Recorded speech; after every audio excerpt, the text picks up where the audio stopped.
नमस्कार मंडळी, मी मंगला रुद्राक्षवार. माझ्या किचनमध्ये आपले खूप खूप स्वागत. आज आपण बनवणार आहोत उन्हाळी वाळवण स्पेशल उपवासाची साबुदाणा कुरडई. ही कुरडई खास आहे कारण चीक न शिजवता ती तयार होते आणि तळल्यावर छान फुलते. पांढरी शुभ्र मंडळी ही कुरडई तयार झालेली आहे आपली. या कुरडई करायला काहीच मेहनत लागत नाही. 5 मिनिटात साबुदाणा भिजवणे होते आणि 5 मिनिटात उकळते पाणी टाकले की झाले. दुसऱ्या दिवशी फक्त 20 मिनिटे लागतात चीक गाळायला आणि कुरडई पाळायला. म्हणूनच म्हणते मंडळी, नक्की करून बघा. यासाठी मी 2 कप साबुदाणा स्वच्छ करून घेतला आहे. मीडियम किंवा बारीक कोणत्याही प्रकारचा तुम्ही साबुदाणा घेऊ शकता, फक्त मोठा साबुदाणा घ्यायचा नाही. यामध्ये आता 1 कप पाणी टाकून हा भिजायला घालू.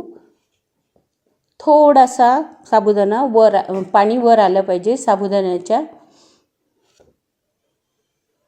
साबुदाणा चांगला फुलला पाहिजे, हे खूप महत्त्वाचं आहे. 5 तासानंतर साबुदाणा चांगला फुलला आहे, तो आता मोकळा करून घ्यायचा. 2 कप साबुदाण्यासाठी 3.5 कप पाणी घ्यायचे. एका भांड्यामध्ये मी 3.5 कप पाणी घेतले आहे. पाणी खळखळीत उकळून घ्यायचे. प्रमाण लक्षात ठेवा मंडळी, हे खूप महत्त्वाचे आहे. यामध्ये मीठ घालून घ्यायचं. यामुळे कुरडईला छान चव येते. यामध्ये आपल्याला सोडा घालायचा नाही, पापडखार घालायचा नाही, तरीही आपली कुरडई खूप छान फुलते. आता हे उकळलेलं पाणी आपण साबुदाण्यावर घालू. मिक्स करून घ्या आणि रात्रभर हे झाकून ठेवायचं. एवढं पाणी याला लागतंच.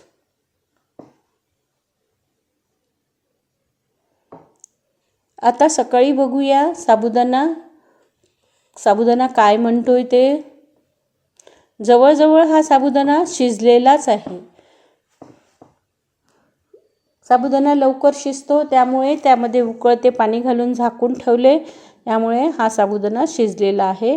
आता एका पुरणाच्या चाळणीवर मॅशरच्या मदतीने हा साबुदाणा गाळून घ्यायचा. तुम्ही पुरणाच्या मशीनमध्ये सुद्धा हा गाळू शकता.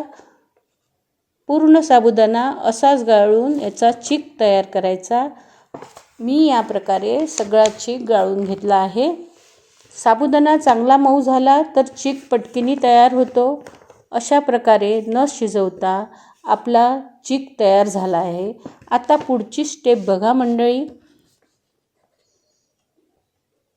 साबुदाण्याच्या शेवटच्या कणापर्यंतही एक कणही साबुदाणा चाळणीवर शिल्लक राहत नाही.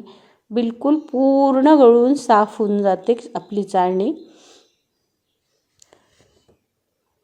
मीठ पहिले घातल्यामुळे या चिकामध्ये मीठ सारख्या प्रमाणात फैलल्या जाते.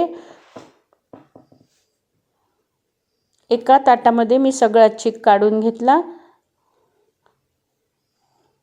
पाण्याचा थोडासा ओला हात घेऊन हा चीक एकसार करायचा. मी हा साचा घेतला आहे. साच्याला तेल लावून घेऊ.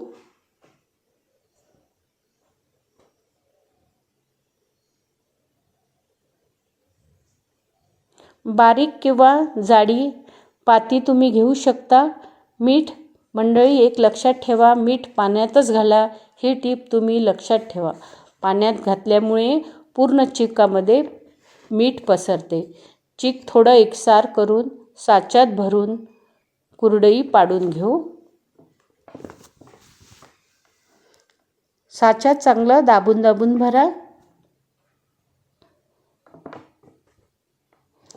आता आपण सगळ्या कुरडया पाडून घ्यायच्या. मी ह्या 2 फेऱ्याच्या कुरडया केल्या आहे. कुरडई पाडताना थोडा सराव लागतो, पण एकदा जमलं की सोपं आहे. आता सगळ्या कुरडया पाडून घेऊ. 2 फेऱ्याची कुरडई घालू. तुम्ही एकावर एक पाडून फुलासारखी पण घालू शकता. सगळ्या कुरडया आता मी पाडून घेते. ही कुरडई 2 दिवस उन्हात वाळवायची. ऊन नसेल तर फॅनच्या हवेतसुद्धा छान वाळवते. मी ही कुरडई फॅनच्या हवेतच वाळवली. आमच्याकडे ऊन आहे, जागा पण आहे, पण माकड खूप उच्छाद घालतात. 2 दिवसात ही फॅनच्या हवेत चांगली वाळली. तिसऱ्या दिवशी कडकडीत उन्हात 2 ते 3 तास मी ठेवल्या. म्हणजे ह्या कुरडया पूर्णपणे वाळल्या तर वर्षभर छान टिकतात आणि तळताना चांगले. जर वाळली नाही तर तळताना फुलत नाही. ही कुरडई 2 वर्षे आपण साठवून शकतो. तळल्यावर तुम्ही बघू शकता कुरडई किती छान झाली आहे. तर व्हिडिओ आवडला असेल तर लाईक करा, शेअर करा आणि माझ्या किचनला सबस्क्राईब करायला विसरू नका. भेटूया अशाच एका छानशा रेसिपीसोबत. एक टीप लक्षात घ्या, कुरडई करायला काहीच मेहनत लागत नाही. तुमच्या मनाला समाधान मिळेल. जे विकतचे तुम्ही कुरडई आणून खाल्ली ती मिळणार नाही. 20 मिनटं आपण या रेसिपीसाठी देऊ शकतो. तुम्ही 20 मिनटात ही कुरडई तयार करू शकता. त्यासाठी तुम्ही हा माझा व्हिडिओ पूर्ण बघा आणि डिस्क्रिप्शन चेक करा. ही बघा किती फुलते कुरडई. छोटीशी आपण कुरडई टाकली होती, ती बघा आता किती फुलली आहे. तिप्पटच्या वर झालेली आहे ही कुरडई. अशा प्रकारे तुम्ही नक्की करू शकता. धन्यवाद. पुन्हा भेटू अशाच वाळवण